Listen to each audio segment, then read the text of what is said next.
so much for being here. Today, we're going to talk about leveraging that data to strengthen your nonprofit impact. My name is Aretha Simons. I'm the webinar producer here at TechSoup. I'm going to show you how you can engage on the next slide. I love this team that's here today. I mean, everybody from Tapp Network, they're just always pouring information, giving you more than really what's expected. But you're going to get the recording so you can hear and gain more insights after today and the slides. If you need the closed caption, tap on the CC button at the bottom of your screen. You're going to get a survey that's going to pop up when you exit this. It's only 2 questions. So I would love if you would take 2 minutes to answer that survey. If you have a question, please put your question in the Q&A, but they do have team members that will answer your questions in the chat. I'm going to move out the way and turn this over to Julian Grace and Zack Paton. You guys have a great webinar. Thanks, Aretha. My name is Julian Gerace. I'm the Junior Director of Data Solutions here at Tapp Network. And I'm joined by my colleague, Zack. Yeah, hey everybody. Nice to meet everybody. Definitely see some familiar names in the chat there, but my name's Zack. I'm a junior MarTech specialist at Tapp Network, and I work across the board with nonprofits of all sizes, helping them implement systems that can help them track their data efficiently. Yeah, we're really excited to be here, and we have some stuff to go through. We're going to have a dedicated Q&A session right at the end. So as you have questions, put them in the Q&A function here, and maybe we'll answer them as we go along if it makes sense, but just know that we'll have a dedicated time right at the end. So here, going into the agenda a little bit more, we're going to introduce Tapp Network a little bit, talk about the importance of data, start talking about data in specific use cases like email marketing, your website, and social media, figuring out, how are we actually going to take all this knowledge that we have now and apply it to reach these goals. We're going to talk a little bit about some special offers we have for TechSoup members, get into that Q&A, and then get your folks out of here. So a little bit about Tapp. We are a full-service digital marketing agency, and we're really helping, a wide variety of clients, but primarily nonprofits, amp up their digital infrastructure, make them resilient, and figure out how to grow. With all these tools that are out there, all the things that you're doing, how can we combine everything together, help you, maximize the impact for all the important work you're doing? Here are some of the examples of some clients we're working with. So we're working with, big folks, we're working with small folks everywhere in the middle. These are some of the big folks. These are some of the, smaller ones. We have foundations, we have dedicated resource organizations, everything across the board here. And no matter what size we're working with, we basically do the same things for folks. We help with strategy, whether you're working on an app, something on a website, figure out how to connect sales, migrate things over, start your CRM, report on things, create content. This is just, a whole little slide for everything that we got going on. If you need some help, we'll have links towards the end of this presentation. Give us a call or even, one of my colleagues, Jason's going to be in the chat. If you have any specific questions, he'll be able to help you out there. So now let's jump into the importance of data. Zack, you want to take this? Awesome. Yeah. Thanks, Julian. So we do have a poll here just to kick things off. How would you describe your organization's current approach to collecting and using data? So are you collecting data? Are you analyzing what comes in? Is everything kind of just going straight over your head, but you are collecting it?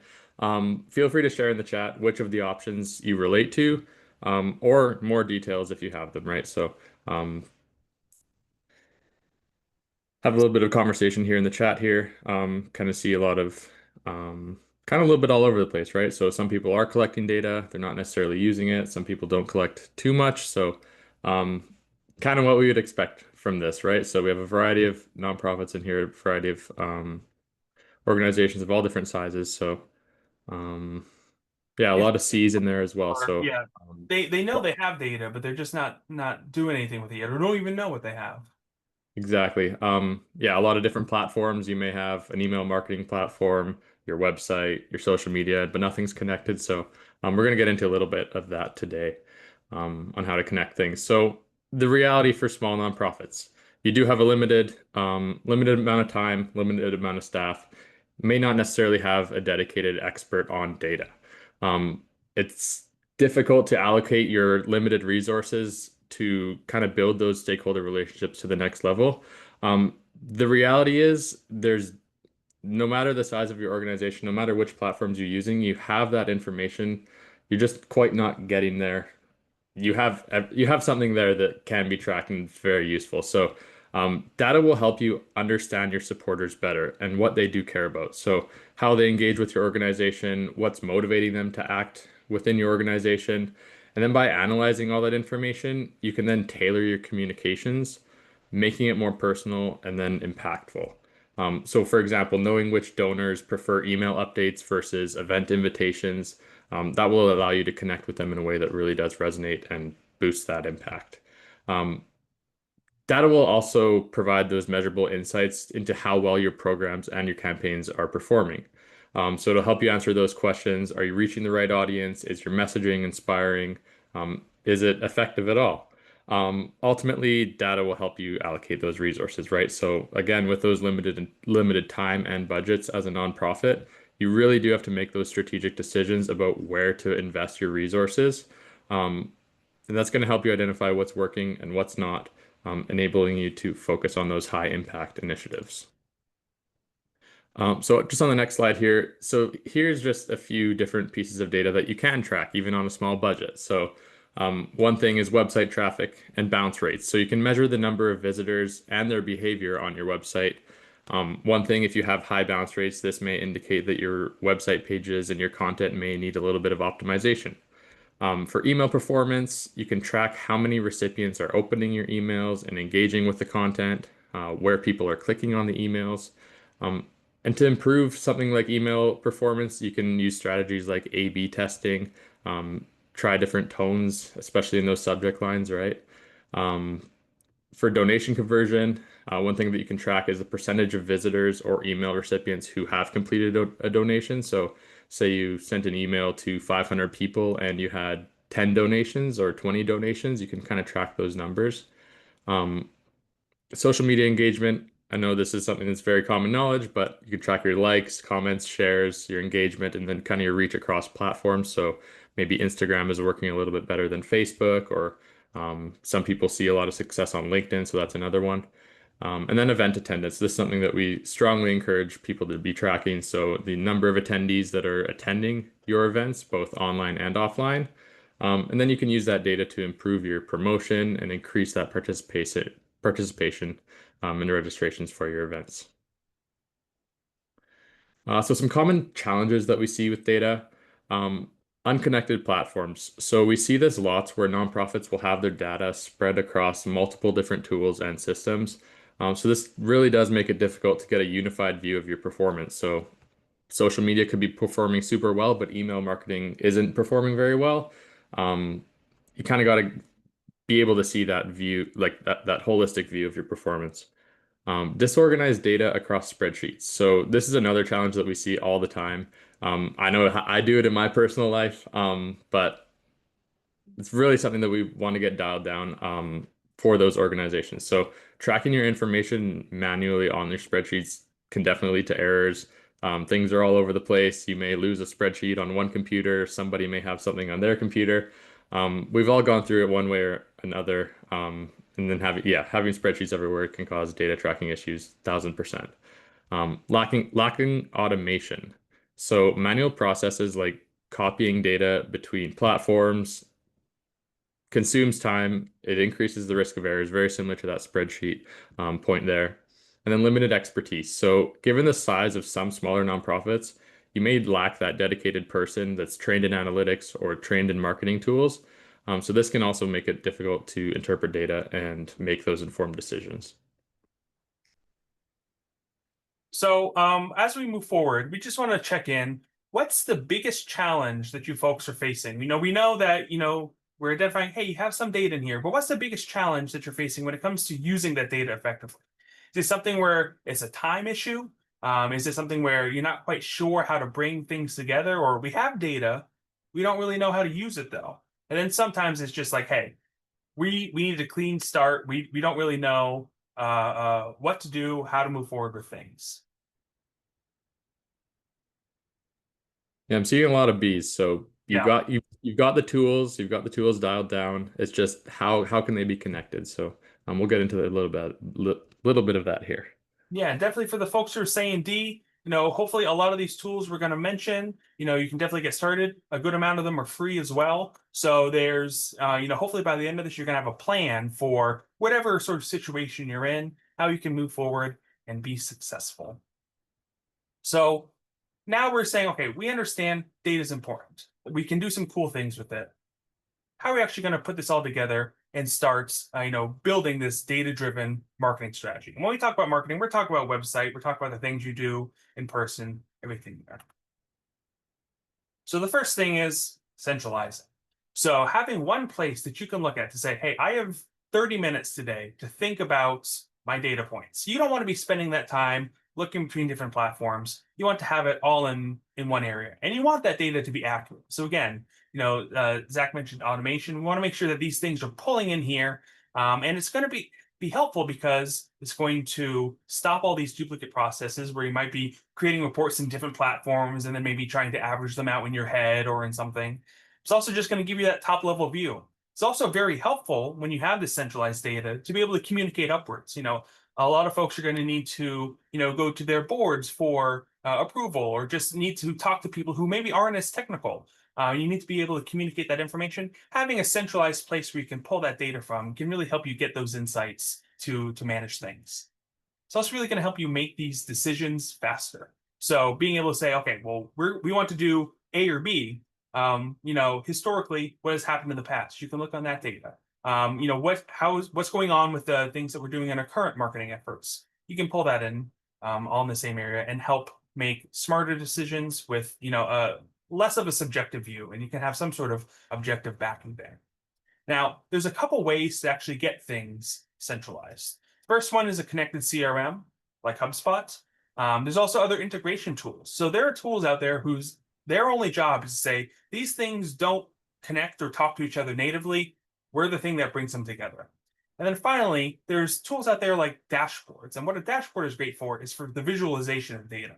So maybe some people are like, hey, well, I know all this data is here, but I'm not a numbers person. I really need, a visual guide to all this information to be able to process it effectively. Dashboards are great for pulling all that in there. And then again, you can reuse some of those charts and things like annual reports when you're talking to your board, or just trying to display impact somewhere for all the hard work you're doing.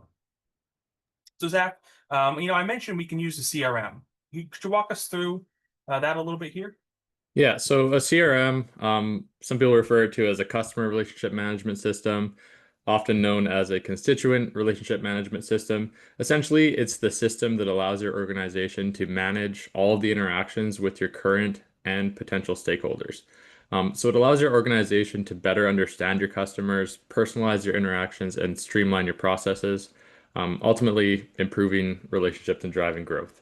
So as its core function, a CRM centralizes that data, including contact information, communication history, emails that they've gotten, event attendance, purchase details, donations, everything across the board, essentially providing a unified view of each individual person in your system.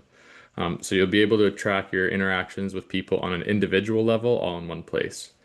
And then with a CRM, you're also able to automate some processes such as email follow-ups. These communications can be tailored to specific audience segments and then personalized on an individual level to those people. And then as for CRM options, I know there's a couple in here that people are mentioning in chat. Little Green Light is one of them, but there's a ton of them out there. So HubSpot is the one that we recommend the most. But other options that you may be familiar with are Neon, Monday.com, Salesforce, among others. There's countless out there.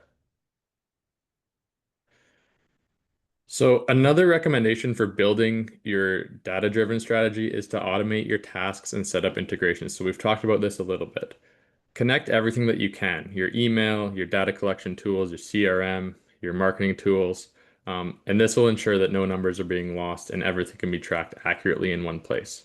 So there are lots of CRMs out there that are integratable with countless systems. So again, HubSpot is one of them. HubSpot has over 1,000 different integration capabilities.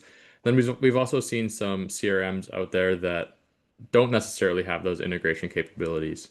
So you definitely want to take that into consideration when you're selecting your software. Automating tasks will let you eliminate that repetitive work, right? So, for example, you can send an internal notification when a donation comes in. You can automate thank you emails, additional follow-ups. You can, when somebody registers for an event, you can get a notification. So things like that. We are going to show some free and low-cost tools shortly. But one recommendation that I do have is to start with those free and low-cost tools and then grow with the product options and grow as your organization grows. So you don't want to be paying a ton of money for software that is either too complex or it doesn't integrate with your systems. There are definitely free and low cost trials available for most software. We definitely recommend using those and trying those out before committing to like a year-long subscription of something that's way out of budget or something like that. Visualizing data in dashboards. So this is something that Julian touched on. It's a great, like dashboards are a great tool for visualizing that data for those year-end reports, for presenting to your board, for even using in marketing. Um, it's excellent, right? So there are systems out there. Databox is one of them that we definitely recommend. I believe it's free. It's either free or low cost. You're able to connect all your different systems. So you can connect your social media platforms, you can connect your event management, you can connect your website, and have all that data on one dashboard so that you can see everything from like a high level glance, right? So dashboards are great. You're able to see your impact across all your different platforms. Um, yeah, all in one place. It's great. So now I want to touch on Google Analytics. I know some of you folks have been to one of my Google Analytics webinars, but it really is an incredibly powerful tool. It's free, and it's very widely supported. So while there are lots of analytics tools out there, not many are free, and not many have the same capabilities as Google Analytics. They're um, very widely used. And so this is a great point where you're like, hey, I don't really have any information on what's going on my website. Start here, and most of the time you're going to end up staying here with Google Analytics. So it gives you some great things right out of the box. Like you can see, who's visiting your site, the pages they're going to, how long they're staying there, what page they go to next. You can also do things like conversion. So you can say, hey, it's really important for me when somebody fills out this form, I want to basically keep a running count of all the form interactions here or the donations. You can also, create custom events where it's like, hey, this button on the homepage is really important to us. Maybe it goes to your, your event registration or some sort of volunteer sign up. You can start to create custom events where it's no longer just relying on the default things, but saying, hey, I really want to make sure this whole system is pulling the information I need. It's free, and like I said, very, very powerful to get started. We'll get into a little bit more of the analytics side in a bit, but one of the things I do want to call out is UTM tracking. So this is something that feeds directly into Google Analytics. And so they're basically tags that you put at the end of a URL. So think of it as basically like, hey, I have this example down at the bottom. Instead of just putting your domain to your donate page, now you can see that you have the same URL, but there's all this stuff down there at the bottom of it. What that allows you to do is you can then say, hey, all the things that I'm going to do for my summer donation campaign is now going to be, wrapped up in one campaign. So if I want to view all the stuff that's going on my website, I can filter by just people who have come here from links related to all the stuff I put out here under the summer donation campaign. You can also start tagging things like, this is coming from my email. These are things I'm putting on social media. That allows you to not just rely on the metrics that an individual platform is providing you, but be able to see what sort of website actions are being taken. You can embed these things in QR codes. So anything that you're doing out there, you can add this information to the end of it and basically have more filtering and insight opportunities inside of Google Analytics. Now, one thing to note is that you see this URL on the right side here. It's pretty ugly looking. Nobody's going to be going in there and typing it themselves. So there's plenty of link shortening tools, like Bitly is a very popular one. There are also tools there for you to make your own. So if you want to have a branded, vanity URL, or even just, create a redirect to say, hey, this is going to be my domain.com/summer donations. And that can redirect to this big, longer one. If you're embedding it in something like an email or a social media post or a QR code, you don't need to worry about that. But, the frustration of adding an extra step to format a link is overwhelmed by the benefits you're going to get by having all these things in here. So you can see these are the three main tags you're going to use for UTMs.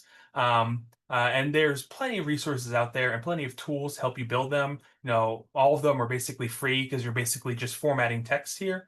But an incredibly helpful thing that's going to say, hey, we're no longer just collecting data on stuff we're doing on the website, but now we can extend this into the platforms we're on, the things we're doing in person, stuff we hand out, individual emails, plenty of opportunities there when it comes to UTMs.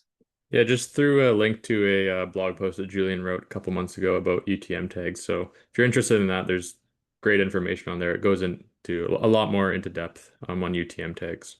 Yep. And so one of the other things that Google Analytics can do is it can help you visualize this data. So it's not going to do as many things as something like DataBox, where you're pulling in lots of other platforms. But it works well with Google Looker Studio, which is another visualization tool, and built right in, which is what you see in the screenshot here. This is what's called like a flow path.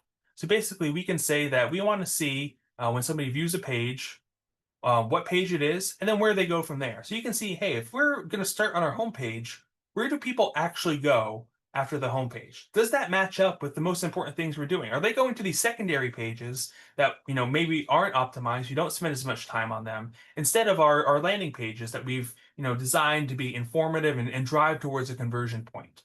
So all these things can help you remove that subjective data where it's like, oh, well, I think people are going to these, this is what I would do if I viewed this site. And then you can say, okay, well, this is actually what's happening.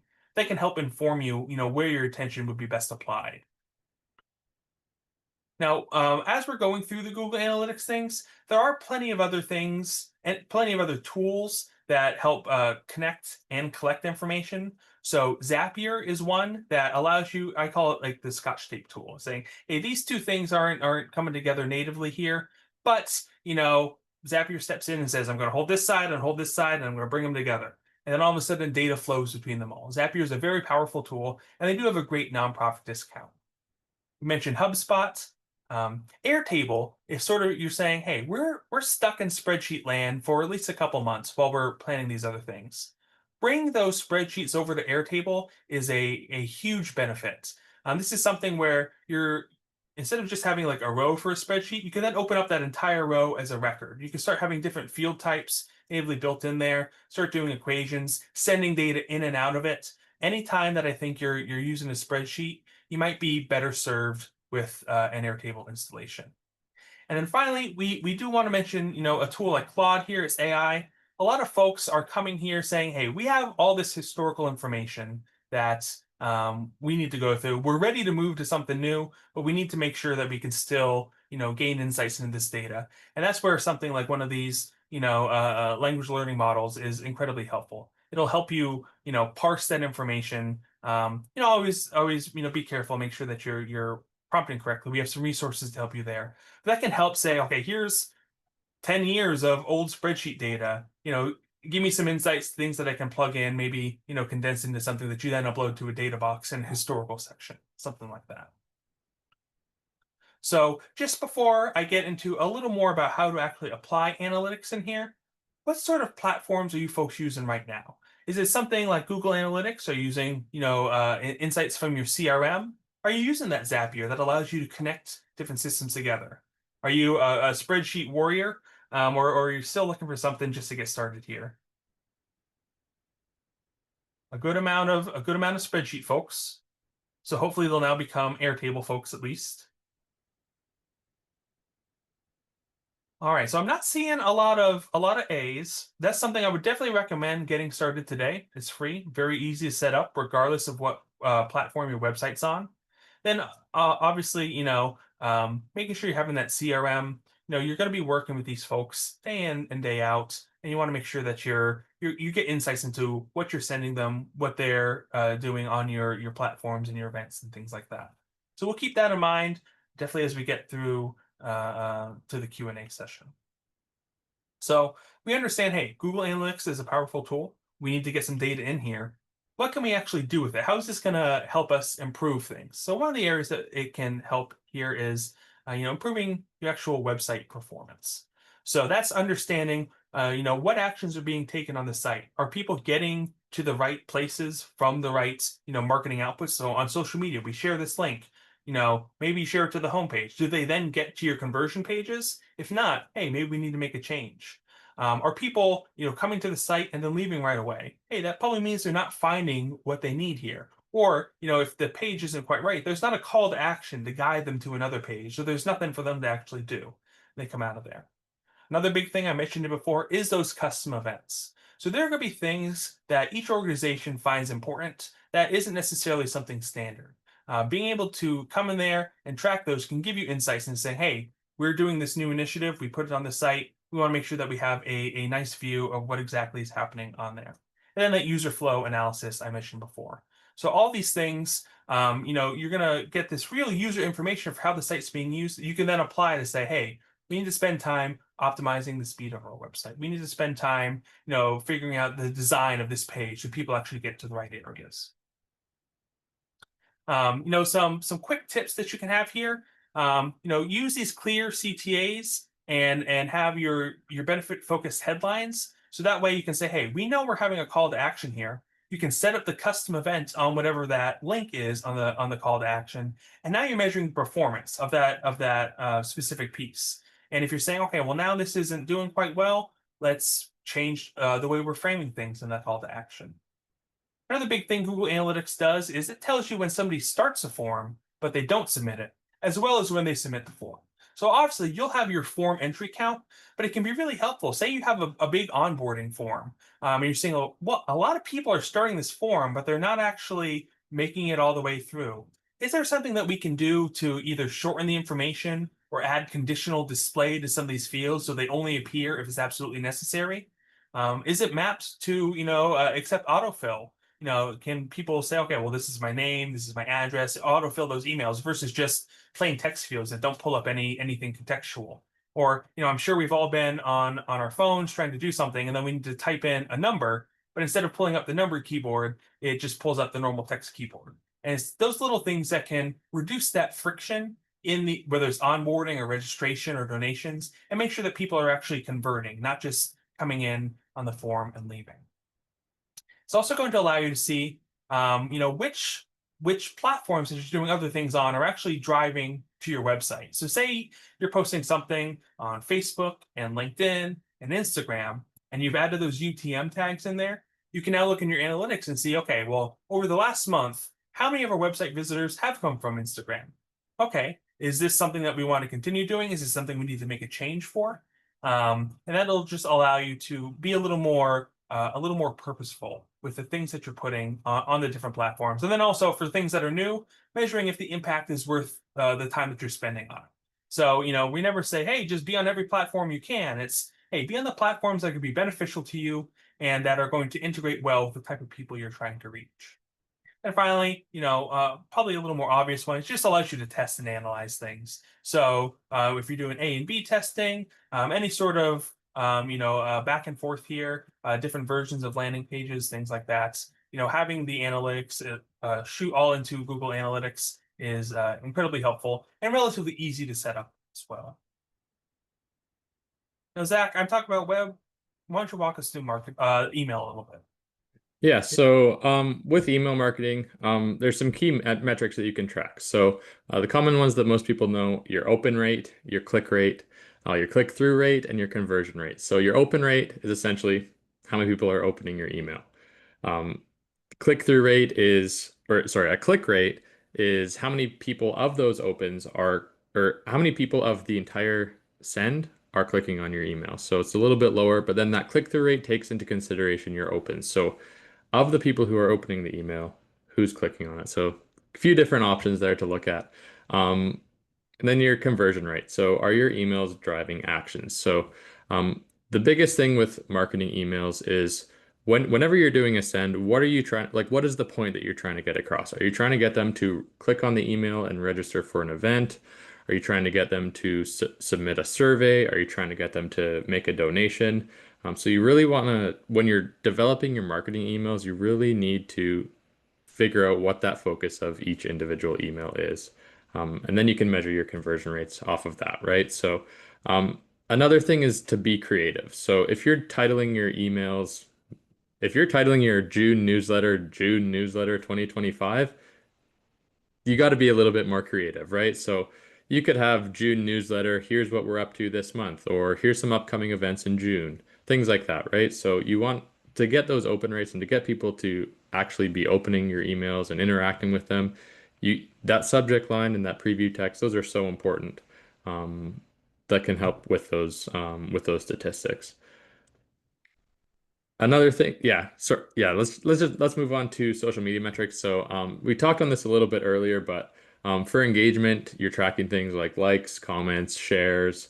One big thing is when people are commenting on your posts, whether it's on Facebook, Instagram, LinkedIn, reply to them, show more interaction, because if you're interacting back with them, they're more likely to interact again in the future or even share your content. You can also track your link clicks and your traffic to your site. So we have a screenshot in here just of the Instagram Insights page. This is available in the Instagram app. It essentially can show you how many people are looking at your page, how many people are looking at your posts. Breaks it down based on followers and non-followers. So if your post is getting a lot of traffic from non-followers, Instagram might be pushing that. Instagram's more likely to push your posts in the future to more non-followers as well, right? So you can also obviously monitor your follower growth over time. So see based on how much time you're putting into your Instagram, is your follower count growing? Is it staying a little bit steady? If it's staying a little bit steady, you might need to be changing up your content a little bit, things like that, right? So definitely boost what works. So now we're going to speak a little bit on reaching your data and analytics goals. So we've gone through some different things that you can be tracking across your platforms, some different platform recommendations, and now we're going to just be speaking on how to reach, once you're reaching those goals, kind of what's the next step, right? So here's a few strategies for reporting and sharing your data. So number one is to pick your platform. So this is the number one thing that you need to do. What is your email marketing platform? What is your website going to be built on? What social media platforms are you using? Where is that data going to be that you're going to be then taking that data and using it for action, right? Number two is to create those visual and actionable reports. So you can use charts, graphs, dashboards to present that data in an easy to understand format. You really do want to highlight those key takeaways and those actionable insights rather than just overwhelming with a whole bunch of raw data. You also want to tailor your reports for your audience. So who's going to be seeing these reports? For people like leadership and stakeholders, you want to focus on the high level metrics like impact, ROI, the progress towards your goals. For teams, you can provide detailed technical data that they can then use to refine those strategies. So it really depends who's going to be seeing these reports, for which information you want to be displaying, right? Highlight the progress and celebrate the wins. So you want to like share the milestones and improvements with your team and your supporters to then build morale and then maintain the enthusiasm, right? So, for example, if your email click-through rate has increased by 20% in the last quarter, that's huge, right? So take that feedback, give it back to your team, because ultimately those positive numbers will then motivate them to do even better in the future, right? Use shared dashboards or even cloud-based tools to provide that real-time data access across teams. So it's one thing to have all these reports in a Google Doc or printed out, but it's another thing to have these cloud-based tools that you can just send somebody a link, say, hey, here's our email marketing stats from last month. They can then click on that link and access it whenever they need in real time, right? So yeah, just going to move next to using your data to then drive those decisions. Yeah, so we're going to get a little more specific as we go along here. So we're saying, okay, great, we know exactly the platforms we're using, the sort of reports that we need. We have these reports in front of us now. What do we do? How are we going to make decisions moving forward? So the first thing that we want to do is identify the trends that are coming here. So looking at historical data, also keeping in mind that, not every day is the same. There may be things like, hey, we opened up a new location, or we launched a new website on this date. Making sure that you're keeping track of important points like that. Try and uncover patterns that happen. Is there something where it's like, hey, most of the people who are donating or working with us aren't available in the summer, or perhaps when school is starting, there's an effect on the actual data that you're seeing there. So identify those trends so that you can then capitalize on them moving forward. One of the other things is saying, okay, well, we now have all of our things tagged, all of our data pulling in, is the things that we started with, our marketing efforts, the platforms we're on, the things we're putting out, are they actually doing anything for us? Or is this just, has it become a chore that we now need to do month in and month out? This will allow you to prioritize those high impact efforts, especially in times of stress and when everybody's busy. Making sure that we're saying, okay, here's if we need to make a decision, these are the things that are going to give us the most benefit here. Now, you can also experiment and adapt through things. So one of the things you can do is say, hey, we have our baseline, pulled from all of our historical data, so we know what to expect. We're going to do something fairly new. And if it's going to be, hey, we're going to launch a new landing page style, or we're using a new registration system for events, you'll be able to try out that new strategy and then see, okay, what actually happened to the numbers, to the information that we're putting out here. Then finally, we want to make sure that any analytics you're capturing are aligned with the goals of the things that you folks are actually doing. So it's not just, hey, well, here's an analytics point. We have one. Isn't this so great? If that's not related to the things that you folks are doing, it's not going to be helpful for you. So things like, hey, if you're a volunteer-based organization, you're going to want to have more events and insights into that volunteer onboarding process, how they might be tracking their hours or finding opportunities to go out and volunteer. Same thing for donors. Then finally, you may be a program provider in the community. What's the actual utilization of that? You can start to say, okay, here's our reach in a general area. Make sure that whatever you're tracking is going to be useful for the real world things you're doing. Numbers can be plenty fun, and there's lots of ways to influence them and make changes. But really, what we're trying to do here is make sure that the work that you folks are doing through the organization is supported. So always make sure that it's aligned with things that you're doing there in the real world. Now, we went through a lot of stuff today, and just in case, you're looking for a easy thing to say, okay, here are the things that we're going to move forward with. Here's a quick action plan that I think is going to be pretty helpful for you. So the first one is to understand all the places your data is coming from and all the tools you're using right now. This is going to then let you see, okay, are there any gaps that we need to address here? Finally, set those SMART goals, specific, measurable, attainable, relevant, and time-bound. It's all just making sure they're saying, hey, this is going to be the outcome of all, or the ideal outcome of all the things that we're doing here. So now we need to make sure that all the tools are lined up with those goals, and we're pulling from enough places to be able to get those insights. Then make sure you know how to use these tools. There are things there where either reading documentation, attending webinars, watching a video guide, things like that. Make sure that you're able to use these platforms. There's been plenty of times where an organization might say, hey, we have this great new thing. It's going to change everything for us. But then they don't invest the time to train the staff, and the staff is busy and saying, oh, I just prefer the old system because I know how to use it. So make sure that as you're doing these things, people know the why and the how of this new system. Again, like Zack said, start small and scale up from there. You don't want to jump right into a huge platform with this annual contract just because you're like, oh well, I know this is the best. You want to say, I want to start with these smaller ones, figure out exactly what I need, and then bring that data over to new platforms as you continue to grow. The next thing is, really commit to the consistent reporting. So this is something where it's oftentimes you'll set up the data collection and then not really check in on it until maybe it's annual report time. There are some organizations where that might make a lot of sense, but for most organizations, you're going to want to check in a little more frequently than that, just to get the benefit of all this information you're collecting, to be able to use it in your day-to-day things. And finally, seek help if you need it. We're available. There's plenty of resources out there as well. But don't let an opportunity like this to be able to gain the insights into your work and the people who are doing it both internally and externally. Don't lose out on that opportunity to collect the data. Really say, hey, I need some help. I need to either clean this up. I need to find a better way to collect this information, and we'll get you on the right path. Now, I am going to go over some special services just for TechSoup members. While I'm doing this, put your questions in the Q&A area, And by the time I get through this, we'll be able to go through everything. If there's any specific questions you have, either about a use case at your own nonprofit, or a general maybe platform-based question or capabilities-based question, put them in there, and we'll be able to answer them.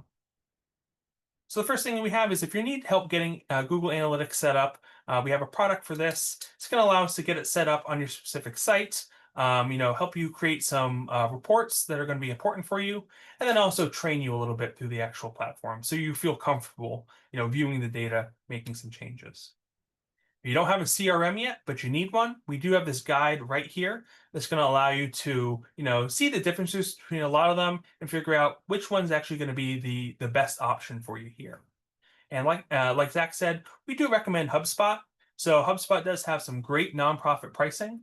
So we are a HubSpot partner. So reach out to us at this link through TechSoup, and we can get you HubSpot there. But we can also help you actually implement it inside your actual organization. So this is something where we'll be able to come in, figure out all those custom data points where we're saying, hey, we're a little bit beyond name, email address, and phone number.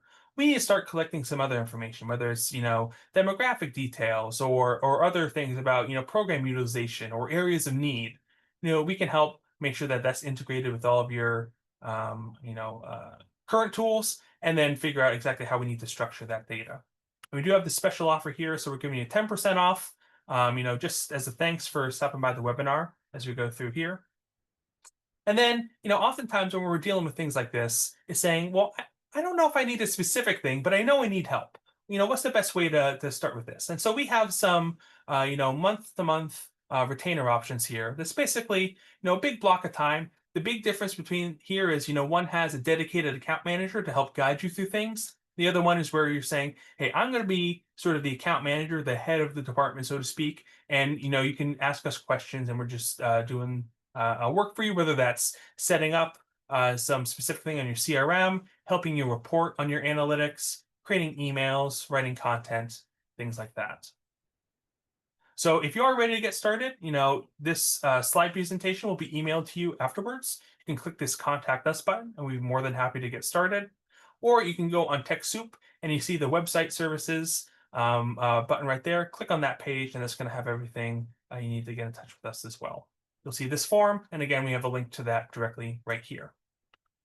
So now, as we've gotten through the rest of the content, we have a little under 20 minutes left in the webinar. So, we'll spend the rest of this time to answer questions here. So, the first one we have is from Deb, who asks, we have to make sure that client information is secure and confidential. Which platform would be best for that? So that really depends, I think, on the type of organization you're working with. Is this like financial data? Is it health data? Is it potentially embarrassing data? Or is it something where, hey, maybe it's a domestic violence resource? We need to make sure that we're not going to leave any traces on a computer or things like that. So depending on the area that you're in, there's going to be a different tool for each.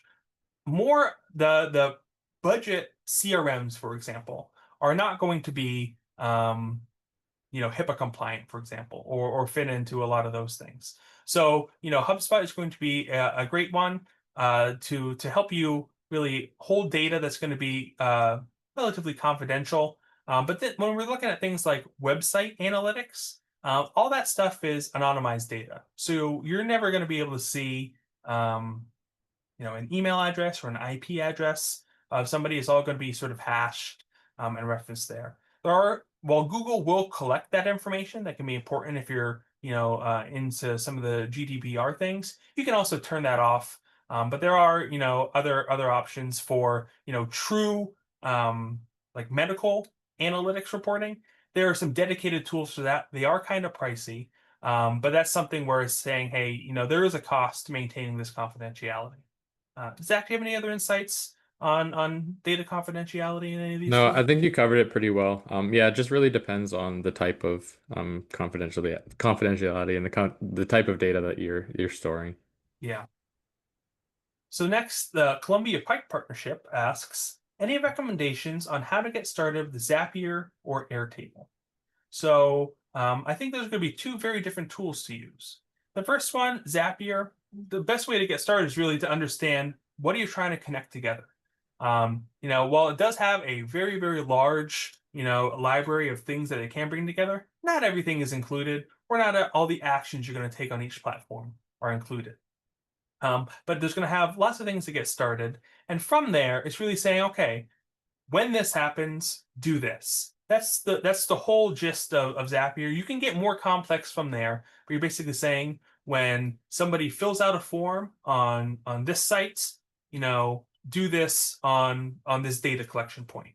Or when somebody, registers for this event, um, you know, invite them to this event member portal, things like that. So the best way is just to identify, you can even do this with pen and paper, the things that you want to connect, the actions that you need to bring over. From there, it'll be relatively straightforward. They have a great, graphic interface there where you can pull up all the options, see what's going to map most, pull in your fields, connect all your systems, and things like that. So because Zapier is so step by step, it does basically walk you through each area. If you're like, hey, I'm having problems connecting this, you're going to be on the connection step. It's going to have help resources built in right there. Now, when it comes to Airtable, a really easy way to get started is to say, hey, I want to import this CSV. So, you can take, or even your Excel file, just take it, bring it over to Airtable. You're then going to see this configuration option where you can say, okay, this is a number field. This is going to be a drop-down field. This is going to be a multi-select field. This one is going to be the thing we're sorting on. We're going to combine these two, add this equation here. So you're going to be able to select all those things and really customize how things are laid out. But then if you're looking to just sort of start from scratch, that's going to be dependent on your actual use case for it. Is it going to be the place that you collect A and B headlines for your emails, so that you can then pull them in there and say, okay, here team write 5 and 5 for each different approach, and then use that for content. Is it going to be something where you maybe build a UTM builder in to track all the short links that you sent out before? You can do that as well, and that's going to connect with plenty of other tools there. Just do this. Samara asks, what are the ways to integrate data tools such as Aweber with CRM, given that focus area is driving conversion rates much higher? So I'm having a little trouble parsing this one. Zach, do you have any insights? Yeah, Aweber is an email marketing tool, I believe. It isn't something that we've used specifically, but as a whole, I would think that, or I would say that systems like Zapier, like Julian just mentioned, those systems are very good for connecting systems that don't have those extensive integration capabilities. So I would definitely look towards programs like Zapier. Um, for connecting those systems. And now that I'm hearing that, so if you're saying, hey, we want to connect the email tool to the CRM, if we're working on that level, a lot of it is saying, okay, well, how are they getting that email? Are we creating that list in the CRM based on specific audience metrics? Then you can have, okay, well, if they're opening that, is that sending it back? So like Zach said, connecting with Zapier is going to be one thing, but also just making sure that you're using the information available in both. So you'll be able to see the open rates inside your CRM, but then also create the lists and the targeting inside of your email tool. If the area is to drive conversion rates, part of that's going to be defining what that conversion is. I wouldn't necessarily suggest, unless you're maybe like an email newsletter organization, like having a email open be a conversion, but maybe signing up for the newsletter will be one, or something that you're linking inside of that newsletter is going to go to a landing page where the form is going to be the conversion point. So I think those two things can work together very well, but you're going to need that website interface to be able to say, okay, we're going to drive people off of their email onto our website, or just once they're on the website, collect their information, get them into both the CRM and send out that data to our email tool as well. I think the one thing to also look at is which systems are you using, and are you using too many systems? Do you have everything across 5 or 6 different platforms? Could that be condensed to 2 or 3 different platforms, right? So maybe your email marketing tool and your CRM don't integrate super well together. It might be time to look at, okay, is there a CRM email marketing tool that can work that is the same price, if not cheaper? That works a little bit better than having systems that don't natively connect. Judy asks, can Google Ads grant be applied to TechSoup support services? So when she mentions Google Ads grants, that's a program through the Google for Nonprofits area. It basically gives you up to $10,000 a month in free Google advertising. So unfortunately not. That is just for your actual ad spend inside of Google Ads. If you need help sort of setting it up, or you're interested in getting help with the ads, that's things that we can help you with. But that sort of the grant is just saying, hey, you're basically paying for ads with the Google Bucks, and they're only good at the Google Ads store.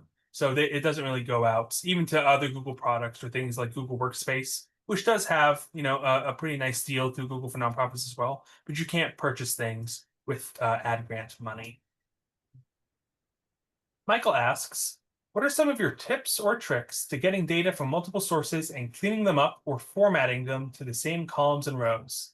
Macro, automation, Power Query?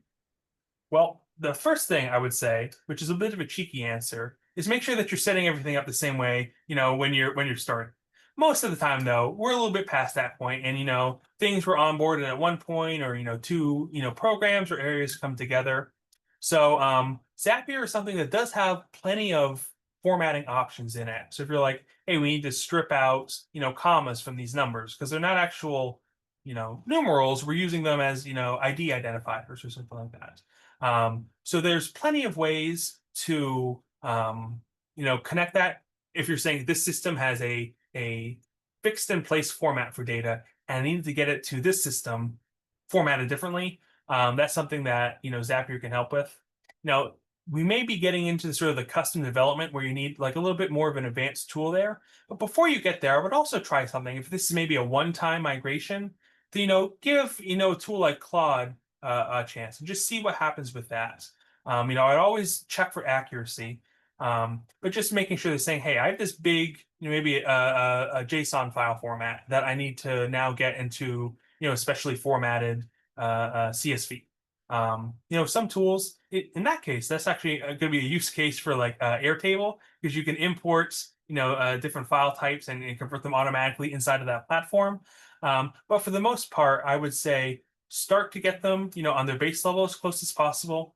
Then depending on how you're going to bring that data over, whether it's going to be a continuous sync or a one-time operation, either use a tool like Zapier with the formatting as extra steps. Say, when this happens in this tool, format this information this way, and this information this way, and this information this way, recombine it all, and send it over to the new tool. We can say, hey, AI agent, here's the information, here's the context, here's how we need things formatted.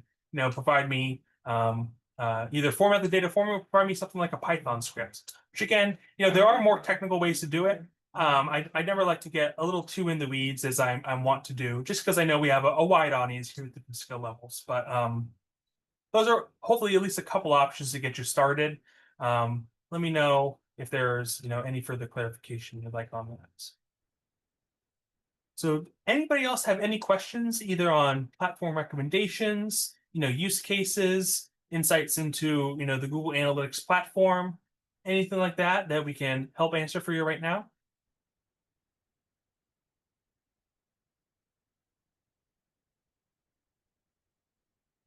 All right.